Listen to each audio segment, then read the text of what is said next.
The fans are out to get a ticket or two. From Walla Walla, Washington to Kalamazoo.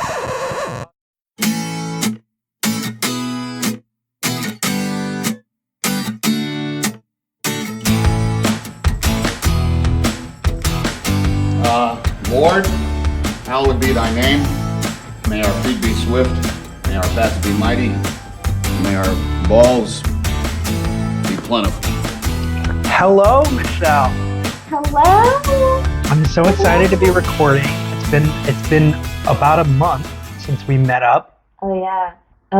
That's right. Because I got food poisoning and then the Rona, the vid got me. You got the vid. You got the cozies. The cozies. It was miserable. I had to personify what COVID felt like. I would say it's how, I don't know, it was bad. All right, just cut. Yeah. Like, it's Rob Manfred. That's Oh wow. it. Oh wow. Yeah, he's the worst. Yeah, he's really bad. Very bad. Today, I don't know if you saw this. Obviously, this will be old news by the time this episode airs. But they voted against an international draft, or didn't even vote. It didn't even go to a vote. But the MLBPA canceled, said no to an international draft. So the free agent system will stay in place. The international free agent system will stay in place, which is flawed. But I don't think that the answer to a lot of their problems is a draft. But that's another conversation for another day.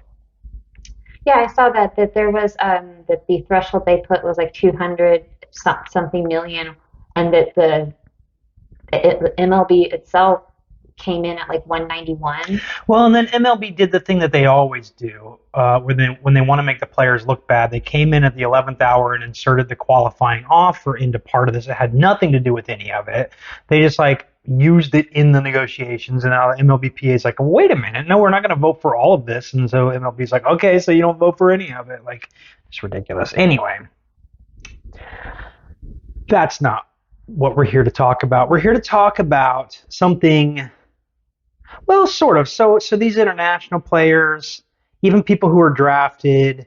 I recently had a friend ask me, when looking at the draft bonuses for the 2022 MLB draft, why in the world anyone would ever want to play professional baseball, especially if they aren't drafted in the first 2 or 3 rounds. Because the money, I mean, there are people getting signed to $10,000 signing bonuses, and then you're not going to make any money in the minor leagues. And I explained to him, the thing is, you can't get to the majors. You can't fulfill that dream without first going through the minors. And the longer you keep a name on your back, a jersey, then that's the only way you can keep that dream alive. And that's kind of what our story today is about. Is about someone who really wanted to be a Major League Baseball player, or to be a professional baseball player.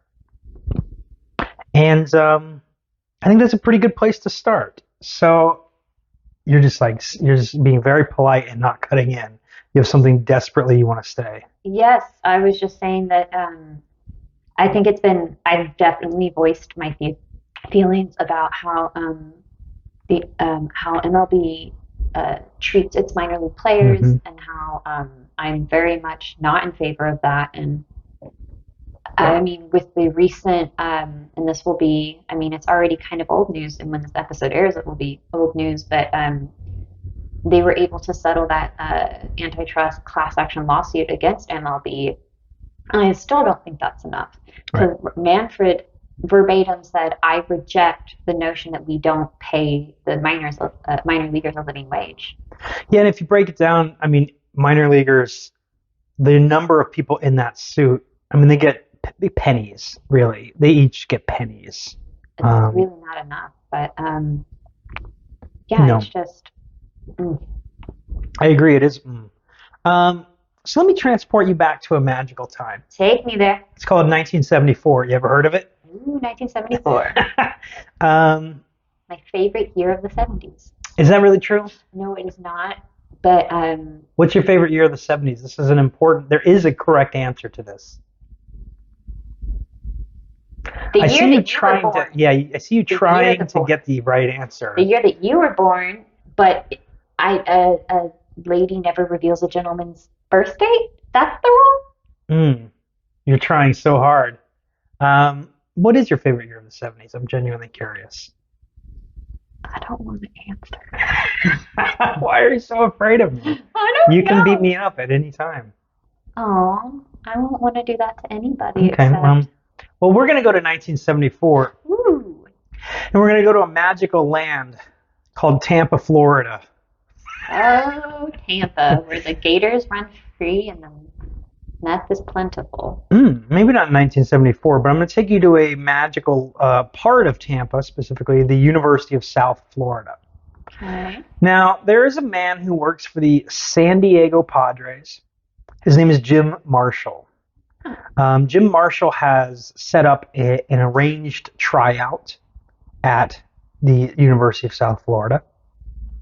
And in watching all of these players try out, he notices this short second baseman. He's 5'7".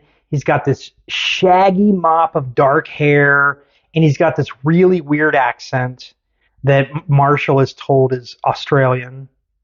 The word around campus is this guy's Australian. And he goes up to the kid. The kid's got good skills, and he seems to know a lot about baseball for a 21-year-old. Like, he makes good decisions. He plays like someone who's been playing for a lot longer, especially if you consider that he's Australian. So he didn't grow up playing baseball. So he goes up to the kid. He says, "What's your name?" The guy says, "Hey, it's Rocky Perone, mate." I know, it's my Australian. Is that good? I'm not the best judge, and I also I feel like it would just be disrespectful if I tried. No, you got it now. Let me see. What's your name, kid? Oh, my name's Rocky Perone. Oh, that's better than mine. Mine was more like Cockney. But anyway, so his name is Rocky Perone, mate. Mate is important here. And then he says, "Well, how old are you?" He says, "Oh, I'm 21, mate." Yeah, mate. Yeah, perfect. And he says, "You know what, Rocky Perone, 21-year-old? I'm going to sign you to the San Diego Padres. I'm going to give you $500 a month Whoa. for a 3-month contract, so $1,500. And get ready, kid, because you're going to Walla Walla, Washington." Walla Walla. Who doesn't love Walla Walla, Washington? And so he does. Rocky Perone gets on a plane. He flies from Tampa, Florida, to Walla Walla, Washington. So much fun to say. Yeah, I used to be in, when I was in college, I was in a fantasy hockey league. Now, this is the days before, like, we didn't have like Yahoo Fantasy, so we did it ourselves. And a friend of mine was from Walla Walla, and the name of his team, I'll never forget, it was the Walla Walla Flaming Toilets. Oh my God. Yeah, and so I always think of toilets when I think of Walla Walla, Washington. That's Wow, my whole story. I do too. Yeah, you will forever now. So he goes to Walla Walla, and he gets off the plane, and like, "Here's your roommate. His name's William Delormier." I think that's how it's pronounced. That's what I'm going with. Delormier. I don't know. Delormier is what I'm going with. And Delormier thinks this dude's pretty weird. This Rocky Perone character. He's always wearing sunglasses. He smears this moisturizing cream all over his face all the time. He says it's from Europe. This is giving me very much Tommy Wiseau vibes. You know, I haven't seen either of the movies, the real movie or the movie about the movie. I haven't seen them. I think I saw about 5 minutes of each, and I just was so fascinated that I went down a rabbit hole. Yeah. Wild. God, what a weird guy. But it does feel like that, right? And then he also said he shaves more than any man I've ever met. But the dude, Rocky Perone, the Australian, did get them a nice farmhouse to live in outside of town. He would bring Delormier beers, and he would loan him his Mustang when he needed a ride. So listen, I'll put up with all kinds of weirdness when you're loaning me your Mustang. So that's how it all started. And you want to talk about Perone didn't start immediately, I believe, right? No, he did not. So about a week into the season, Perone, he gets into his first game, and then it's a second half of a doubleheader. And he's playing second base, and he is hitting in the 2 hole. So the second half of a doubleheader, hitting second, playing second. I love the thing. Two. Got it. toot toot. He so in his first plate appearance, he draws a walk, and then he steals second, but keeping the theme of two going. Second. Great. Defensively, he made 2 nice throws and a putout. At second, I'm assuming, because he was playing second. In the third inning, 3. He comes to the plate again and Nice. smacks a bouncer up the middle for a single. Boo. I mean, but yay. You should have stretched it. After a double by a player on the opposite team, Perone, he walked over to the pitcher and whispered, "Step off the mound, mate." Oh, that was really good. I'm getting better. At the end of Yeah. this episode, we will be true Australians. You will, and I will be worse than I started. And then on the way back to second, he pounded his open glove and then told the runner he needed to fix the bag, mate. Oh, that old move. So he goes to the pitcher. He's like, "Hey, step off the mound." That's And pretty then, good. and then he comes back. He's like, "Oh, just don't mind me. Golly gee willikers, I'm just going to fix the bag. It's broken, and that's my responsibility as the second baseman." So I love the amalgamation of accents. I don't know what's happening. It's beautiful. I'm though. broken. Listen, we all are. It's inside. So seconds later, Pohle triumphantly yanks the ball from under his armpit and tagged off the runner. Come on, the old hidden ball trick. So the Lewiston manager, which is manager of the opposing team, Bobby Hoffman, he came running across the field, and something clicked when he saw Perone. A dozen years earlier, he'd managed a guy named Rich Pohle in Daytona, and this was that guy.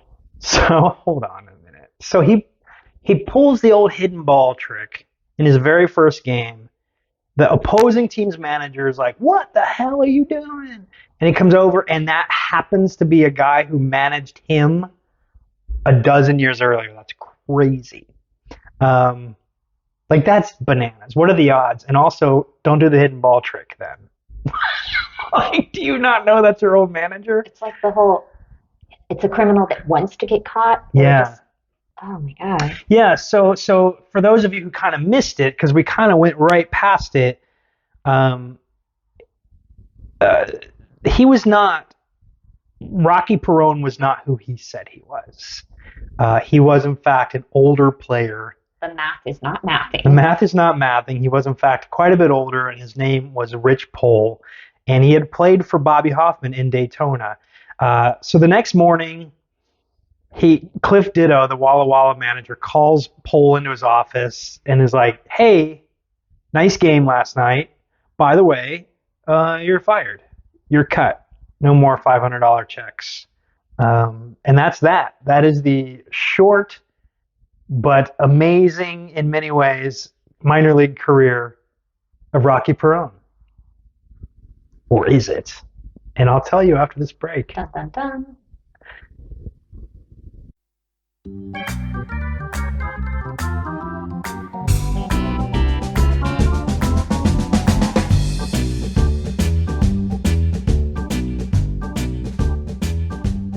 So the last time I saw you, Yes. we were talking about Rocky Perone. Do you remember? Oh, you mean Rocky Perone, aka Rich Pohle? Yeah. I like to pretend that we really took a break. You did. Oh, right. My bad. I did eat a fistful of crackers. So For those of you who are wondering what kind of crackers, they were whole grain goldfish crackers. your recent obsession. Recent obsession. I think I have to credit this to my nephews. So. Nice. You have pretty earrings, didn't you? Thanks. This man that you mentioned, Rich Pohle, The liar. the liar. So he was a high school baseball player in Lisbon Falls, Maine. He was pretty good. He wasn't amazing, but he was good enough to get invited to a few tryouts. You know who is another decent baseball player from Maine? Jeremy Pena. Yes, sir. He's not from Maine, but Played in Maine? he went to the University of Maine. Okay. He's from the Dominican Republic. That is correct. Yeah. Mm-hmm. But excellent observation, for sure. Rich Pohle was not quite as good as Jeremy Pena. So he was, as I mentioned, he got invited to a few tryouts. He didn't get signed anywhere, and then he got a girl pregnant in high school, and he ended up dropping out. And eventually, after I think just a few months, he left this girl and his son, just abandoned them. He tried working at the town lumber mill. He tried working at his father's butcher shop. But truth be told, Rich Pohle was kind of lazy. He was really good at working on a baseball diamond, but he didn't like working. He didn't like working at a job. So he didn't work out at a lumber mill or a butcher shop. I mean, those are hard jobs. It didn't work out for him. But when he was 19, he saw an ad for baseball tryouts in St. Petersburg. So he takes a bus to Florida from Maine. As one does. As one does. That has to be like a 2-day ride, 3-day ride. I don't know. I feel like that's a long. Art. He gets to Florida. He doesn't have a place to stay. He doesn't have any money, so he sleeps on the beach. He practices during the day, and he attends every single open tryout he can find. He doesn't get signed. Eventually, a cop kicks him off the beach. He joins the Army, because that's the logical next step. Sure, especially if you don't like work, except, as you may remember, as I just said, he doesn't like work. So the Army is a bad place for someone who doesn't like to work, someone who's lazy.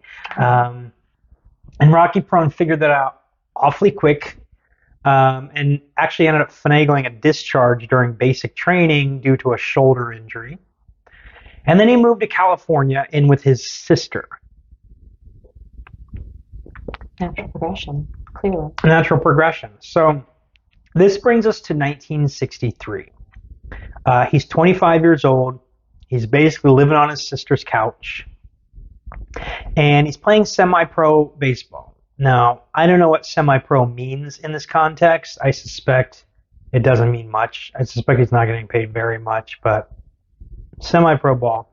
A scout named Art Lilly sees him. Art Lilly works for the Kansas City Athletics. And Lilly's like, "Hey, kid, what's your name?" He doesn't say mate yet because he's not pretending to be Australian just yet. He says, "My name is Rich Pohle, sir." He says, "Great, Rich Pohle. How old are you?" He says, "Well, I'm 18.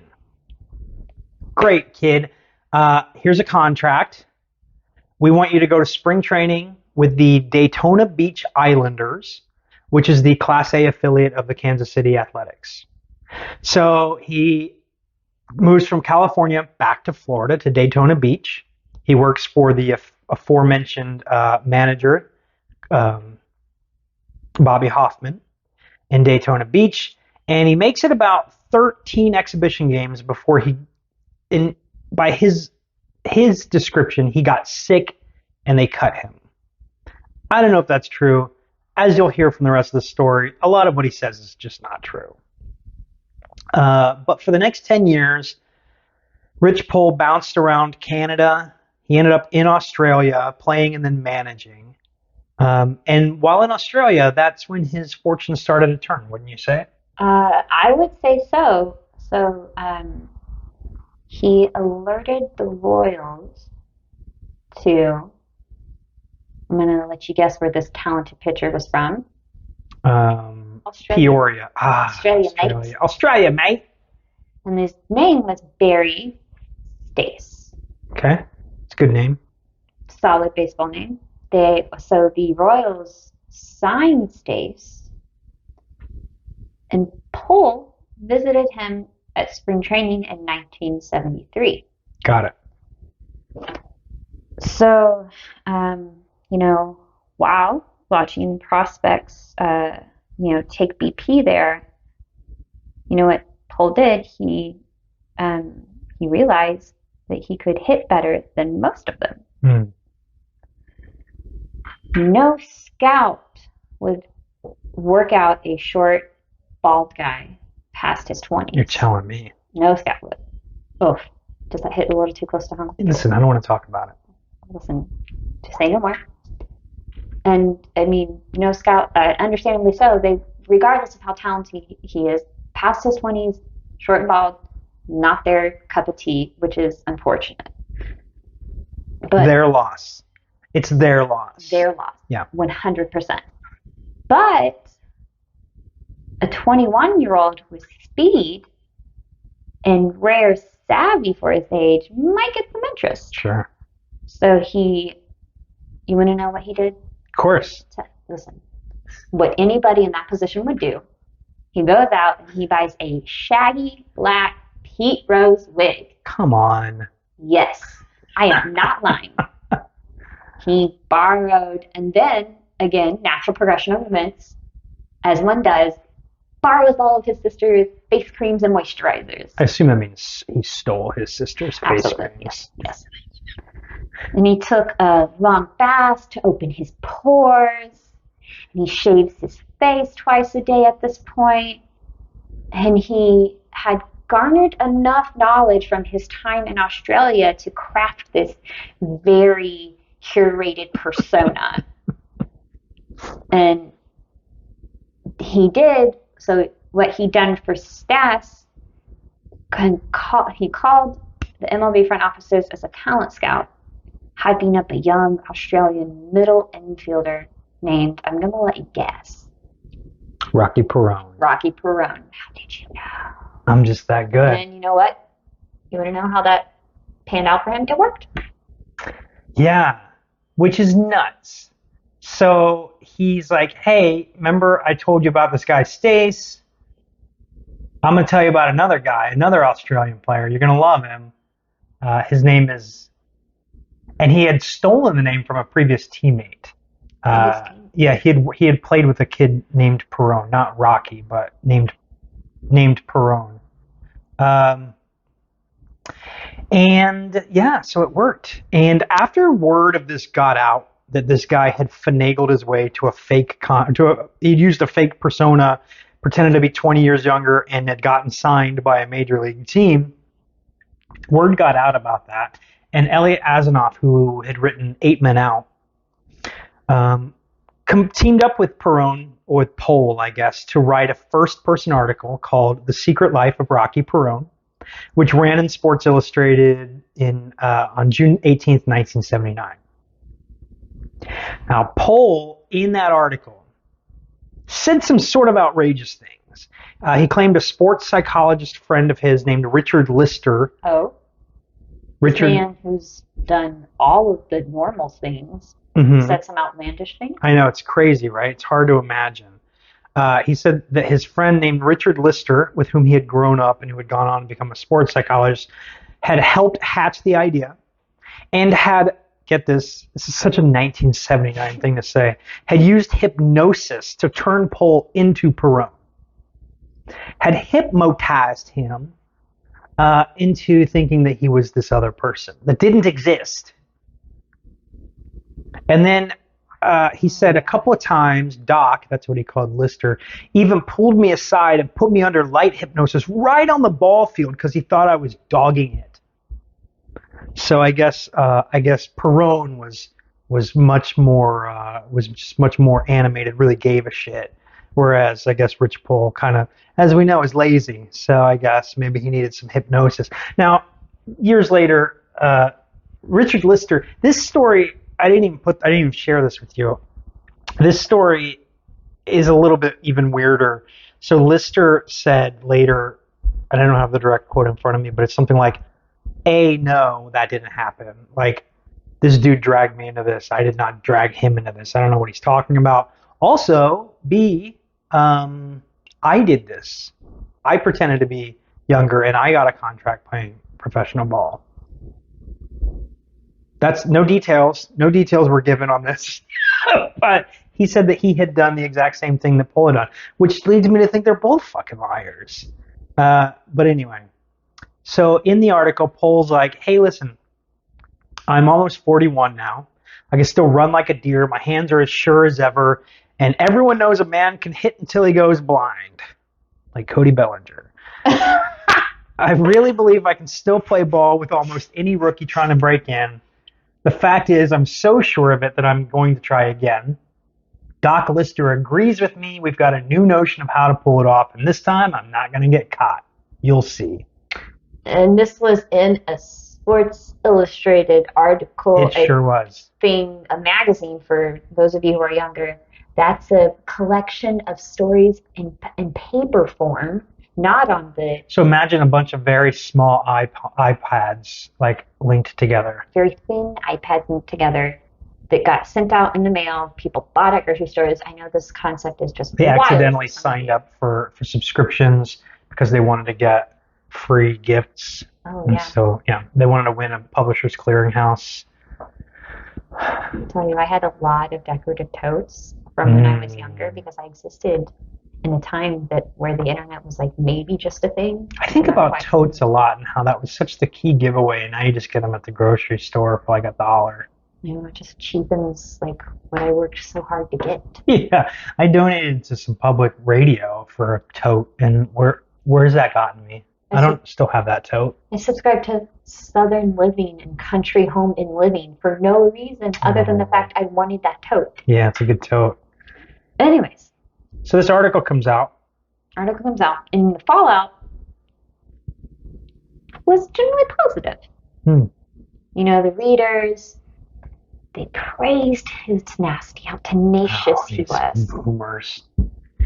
We need players who want it as bad as this guy. All these lazy ball players, they don't even want it. This guy wants it. Yeah, I can already just hear them. I can, yeah, exactly. I was just like reading, like in my head, I heard that voice of the readers. Mm-hmm. And you nailed it. So the Salem Senators, which is a Class A team in the Northwest League, you know what they did? I can't imagine. The natural progression of events. Running theme in this episode.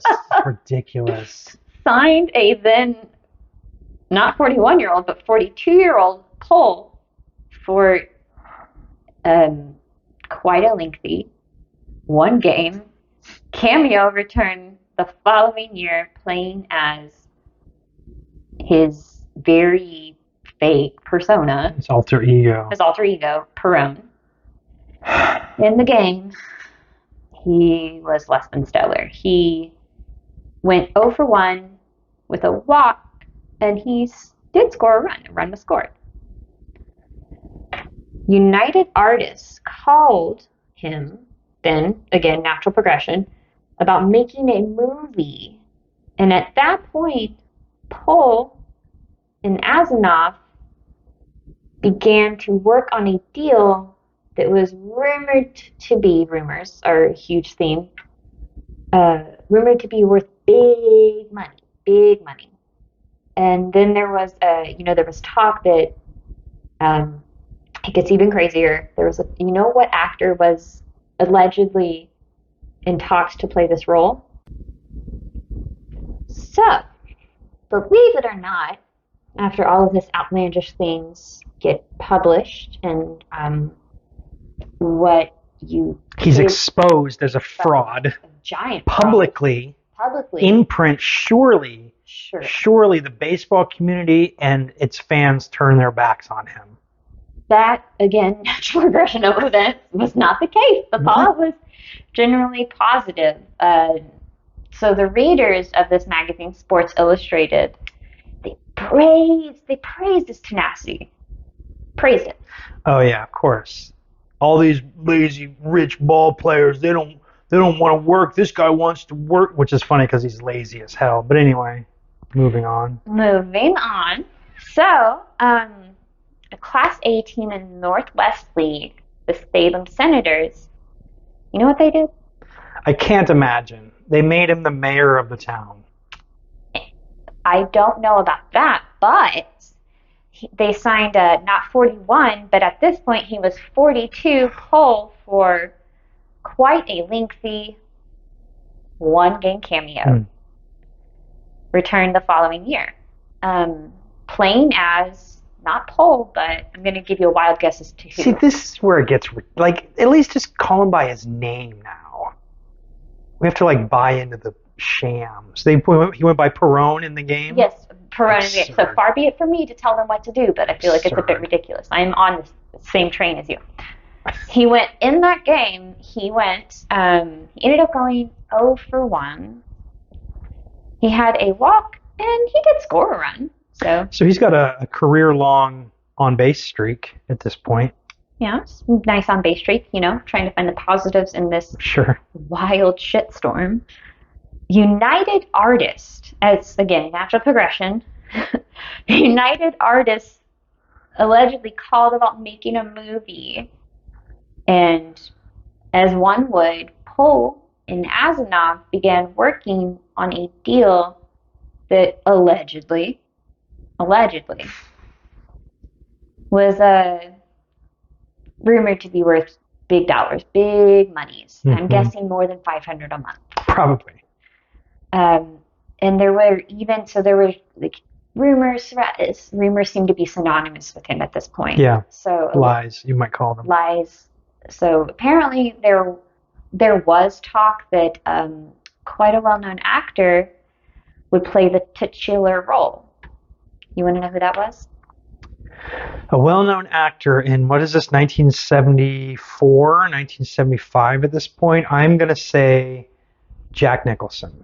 No, but that is a solid guess. Thanks. Somebody a little bit more outrageous. Oh, Al Pacino. come on. Playing a baseball player.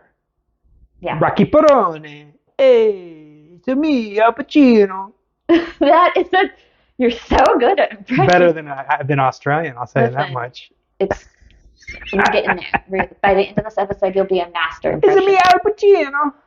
Yes. I feel like that's like a little bit of like a Chef Boyardee mixed with Mario. Yeah.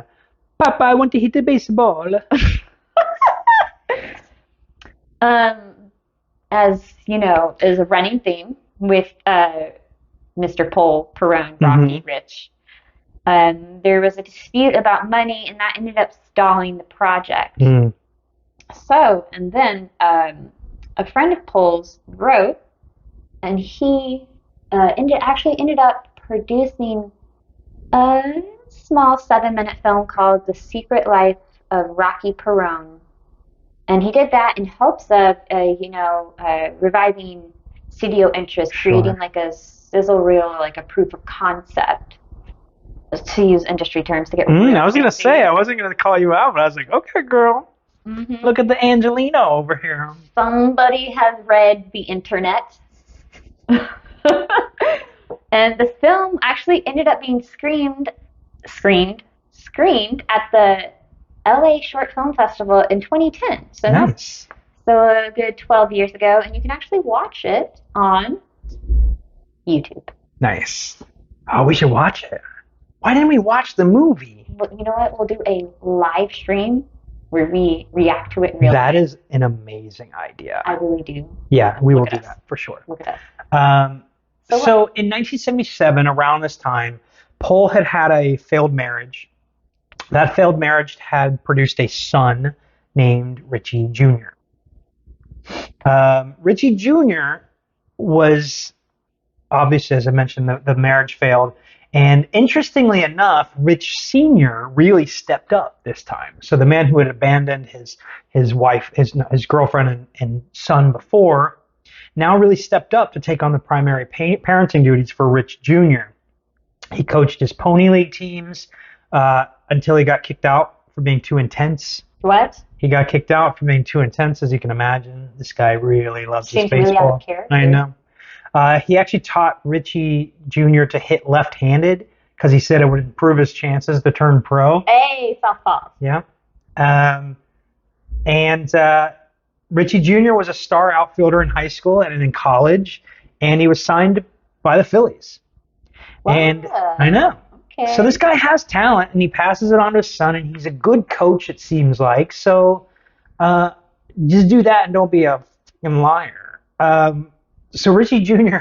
played short season Class A ball. He actually played alongside Ryan Howard in the Phillies organization. He spent a year in the Mariners system before playing 4 years of independent league ball, and he actually did end up as a scout for the Mariners also. He ended up working Richie Jr. ended up working as a scout for the Mariners. And then he and his father started a baseball academy.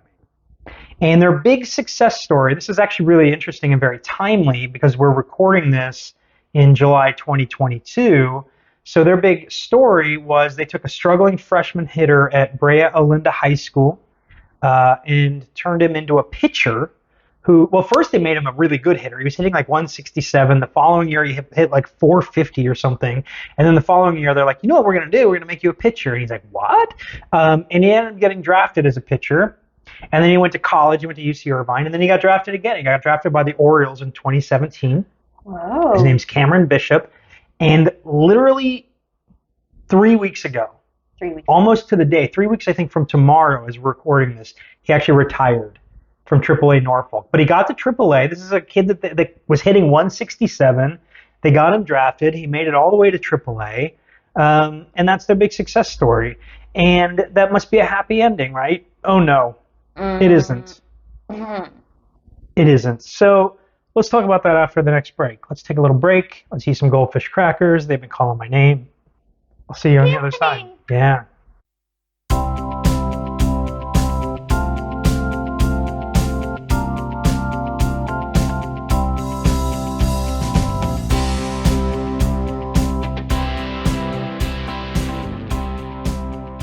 All right. We're back. We were just talking about Richie Pohle Jr., who was actually able to actualize his baseball talent while he was still of playing age. Still playing, eh? And surely doing that and opening this academy and helping this young man get drafted by the Orioles, surely Rich Pohle Sr. is on the up and up, would you say? I hate to be the bearer of bad news, but I actually love it. So in May, I'm going to take you back, a little bit back from 2022 all the way back to 1978, May 12th. So if you picture that in your mind. I don't have to. I was there. Oh, okay. Well, I was one, but I was there. that still counts. Still counts. So the Fresno Guide wrote a profile of a person, a man named Tom Anthony, up-and-coming 20-year-old minor leaguer. Okay. So he was born in the U.S., but Anthony actually grew up in England and became a professional rugby player. And just by happenstance, he happens to meet, I'm going to let you take a wild guess. Rich Pohle. Yeah, you're right. Yeah. Thought you were going to say Al Pacino, but... Al Pacino. Al Pacino. And Rich Pohle actually convinced him to try baseball. And it turns out that Tom, he took to it quite well, with remarkable speed. Wow. And then Pohle, as one does, natural progression, persuaded Jack Swartz, who was the Giants' director of player development. He persuaded him to, as he has throughout his very weird life, he convinced him to sign Anthony to a contract. See, this is the amazing thing, is like he's getting these people on the phone. Like, I don't feel like I could call, I mean, granted, it's a different time. I don't think I could call the Toronto Blue Jays and be like, hey, I got this guy you got to see. I even know their director of player development, and I don't think I could get him to sign anyone to a contract like this. Yeah, this is fascinating. He's a fascinating character, as we've seen so far. So the guide said, playing like an old veteran of the great American pastime, Anthony was nothing less than a smashing success in his rookie season. And there was a really good reason for this, because Anthony and Rich Pohle had something in common. Oh, boy. Anthony, So he played like an old veteran because... he was indeed an old veteran. You guessed it. Oh, God. And just like his cohort Rich, in reality, that wasn't his name. Oh, boy. Believe it or not. I know it sounds very out of character. Shocking. His name was Tom Rowan, and he was 24, and he was not a British. Oh, no? Oh, golly. Oh, my word. Oh, Word. He was actually a waiter in Arizona, and he'd spent his life playing baseball. But I mean, he eventually, he did make it as high as AA. And he ended up staying, had a bit of a lengthier career than Mr. Pohle Perone. More than 2 games. More than 2 games. In the minors before stalling out, and unfortunately, he was passed over in favor of Chili Davis. The great New York Mets hitting coach, Chili Davis. Yes. Until he was fired last year. Ugh. Brutal day for Chili Davis. And it doesn't end there. Rowan was not his last. Oh, no, he was not. There are a couple of instances that we know about. Another one was there was a 26-year-old from Orange County. This is actually a really horrible and incredible story. A 26-year-old from Orange County named Joe Parga. Pohle remade Parga into Jose Hernandez, Oh, no. a 22-year-old from Jalisco, Mexico, who spoke no English. Oh, my God, appropriation. He recruited a friend of Parga's to, quote-unquote, translate for him. Parga was signed by the Angels, hit .286 in his first season in the organization, and then they're like, you know what this kid's going to love? As a treat, why don't we send him to play winter ball in Mexico? At home. But he's not from Mexico. He's from Orange County. And a week in, he's calling Pohle on the phone. He's like, hey, I'm sleeping on a dirt floor. The food's terrible. What are you doing to me? And Pohle is just like, oh, that's the minors, kid. Have fun. You're welcome. I couldn't look him up because Jose Hernandez is there's 5,000 baseball players with that name. So I just gave up. But there's another one, a 31-year-old named Mark Worley, that he morphed into 21-year-old Nick James from Hull, England. Really loves the Anglo-Saxon. Yeah, because they speak English, so I think that makes it easier. And Worley actually played alongside Tom Anthony, a.k.a. Tom Rowan. Oh, you mean our friend Tom Anthony? Hey, mate, it's me also from Britain. We're so British. Hey, mate, it's me, Mark Ward, Nick James, I mean. Oopsie daisy. They played for a season together in Great Falls. And then in 1981, this is where this story starts to actually anger me. In 1981, the Giants get a hold of Pohle, and they're like, listen, clearly you have an eye for talent. You're sending us all these old 40-year-olds who are really good at baseball. We'd like to sign you to a bird dog agreement. We'd like you to go out and scout players for us, and we will pay you for every prospect you bring to us that we sign. So he continued to scout. He actually even spent a season on the staff of the Braves Rookie League affiliate in Idaho Falls. And Jack Schwartz, as we mentioned earlier, promised that he'd register Pohle with the commissioner's office as a scout, which would allow him into any minor league ballpark in the country. And he said, one caveat, promise us that anyone you bring to us to sign, you tell us their real age. And they laughed jovially and lived happily ever after. And this is where this story starts to really anger me. Because that's the end of the story, Michelle. That's the end of the story. And I hate that that's the end of the story because this guy won. He won, basically. He lied to everybody. And they're like, oh, man, you got us again for the 5th time. Hey, mate, you got us. Hey, oh, good one. Oh, good one, innit? Let's have a cuppa. We'll make you a scout. We'll draft your son. And that's it. That's the story. That's the story of Rich Pohle Sr. I think he's still alive. I think he's still running this academy. I checked him out on Twitter. Not a good account, as you can imagine. You'd think he would really take to Twitter because he likes to lie so much. Do you think that his account is better or worse than Lenny Dykstra's? Nothing is better than Lenny Dykstra's Twitter account. I'll tell you that much. I will say, when I looked at his account, I didn't do a deep dive, but it seemed like he was really just trying to promote that That 7-minute YouTube film Oh, from the 2010. 12-year-old film. Yeah. Well, he had a 12-year-old career when he went back into baseball, so maybe that's the magic number for him. I don't know. So, Michelle, if you could lie your way into any position in the world, what would you pick? I mean, I would probably pick I wouldn't lie my way into the position of a baseball player. Mm-hmm. I would lie my way into the position of an owner of a team. Because I'm about that bag. I want that money. Yeah, I think that is actually how rich people live their lives anyway. Is they just kind of like money isn't real. So I think that works. That works for me.